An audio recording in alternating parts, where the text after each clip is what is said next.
नमस्कार दोस्तों, आज के हमारे इस वीडियो में हम आपके लिए भोलेनाथ और बूढ़ी माई की एक बहुत सुंदर कहानी लेकर आए हैं। एक समय की बात है, किसी गांव में एक बूढ़ी माई अपने परिवार के साथ रहती थी। वो आंखों से तो अंधी थी, परंतु भोलेनाथ की परम भक्त थी। सुबह शाम वो भोलेनाथ को जल चढ़ाती और पूरे सावन के महीने में व्रत रखती थी।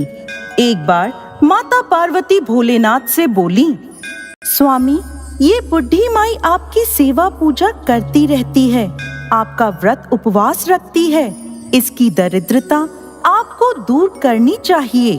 पार्वती, इस संसार में हर व्यक्ति अपने अपने कर्मों का ही फल भोगता है। अच्छे कर्मों के फल स्वरूप मनुष्य को सुख समृद्धि मिलती है और बुरे कर्मों के परिणाम स्वरूप दरिद्रता को प्राप्त होता है। लेकिन स्वामी, ये बेचारी आँखों से देख नहीं पाती। दरिद्रता इसके घर में चारों ओर फैली है। इसका पुत्र निसंतान है। आपको इसकी पूजा और उपवास का फल इसे देना होगा। पार्वती जी, अब आपके हट के आगे तो हम मजबूर हो जाते हैं। अब तो इस बूढ़ी माई पर कृपा करनी ही होगी। भोलेनाथ बूढ़ी माई के सामने प्रकट हुए और बोले, बूढ़ी माई, आज तक कभी भी तुमने मुझसे कुछ नहीं मांगा। मैं तेरी पूजा अर्चना से प्रसन्न हुआ। मांगो मांगो, क्या मांगती हो? प्रभु, आप मेरी पूजा से प्रसन्न हैं। इसके अलावा मुझे कुछ नहीं चाहिए। नहीं बूढ़ी माई, अब मैं आया हूँ तो तुम्हें कोई न कोई वरदान तो अवश्य ही देकर जाऊंगा। पर प्रभु, मैं क्या वरदान मांगू? मुझे तो मांगना ही नहीं आता। ठीक है, तुम ऐसा करो, अपने घर में बात कर लो। कल मैं फिर आऊंगा, तब तुम मुझसे वरदान मांग लेना। ऐसा कहकर भोलेनाथ अंतर्ध्यान हो गए।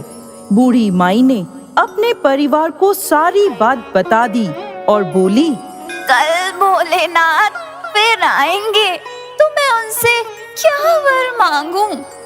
अरे, तुम ऐसा करो, अपने लिए आंखें ही मांग लो। नहीं माँ, नहीं, तुम ऐसा करो, तुम खूब सारी धन दौलत मांग लो शिव जी से। नहीं माँ जी, आप तो भोलेनाथ से अपने लिए एक पोता ही मांगो। परिवार की बात सुनकर बूढ़ी माई सोच में पड़ गई। वो सारी रात सोचती रही कि कल भोलेनाथ से क्या वर मांगूंगी। अगले दिन सुबह सुबह जब बूढ़ी माई पूजा करने बैठी तो भोलेनाथ उसके सामने प्रकट हुए और बोले, क्यों बूढ़ी माई, सोच लिया? क्या वर चाहिए तुम्हें? मांगो, तुम क्या मांगती हो? प्रभु, मैं क्या वर मांगू? आप मेरी भक्ति से प्रसन्न हैं। मैं इस बात से बहुत प्रसन्न हूँ। फिर भी अगर आप कहते हैं तो मैं एक वर मांगती हूँ। प्रभु, मुझे वरदान दें कि मैं अपने पोते को सोने के बर्तन में दूध पीता हुआ देखूं। अरे वाह बूढ़ी माई, तुमने तो मुझे ठग ही लिया। कुछ ना मांगते हुए भी सब कुछ मांग लिया। अपने लिए आंखें मांग ली, बेटे के लिए धन दौलत मांग ली, और तो और बहू के लिए एक पोता भी मांग लिया। जाओ, मैं तुम्हें तुम्हारा मन वांछित फल देता हूँ। तथास्तु कहकर भोलेनाथ अंतर्ध्यान हो गए और बूढ़ी माई को उसकी दृष्टि वापस मिल गई।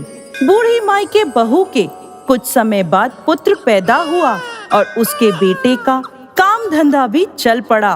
बूढ़ी माई के परिवार पर भोलेनाथ की कृपा हुई। तो दोस्तों, कैसी लगी आपको आज की हमारी ये कहानी? कमेंट बॉक्स में लिखकर जरूर भेजें। साथ ही साथ आपके अपने चैनल व्रत पर्व त्योहार को सब्सक्राइब जरूर करें। जय भोलेनाथ।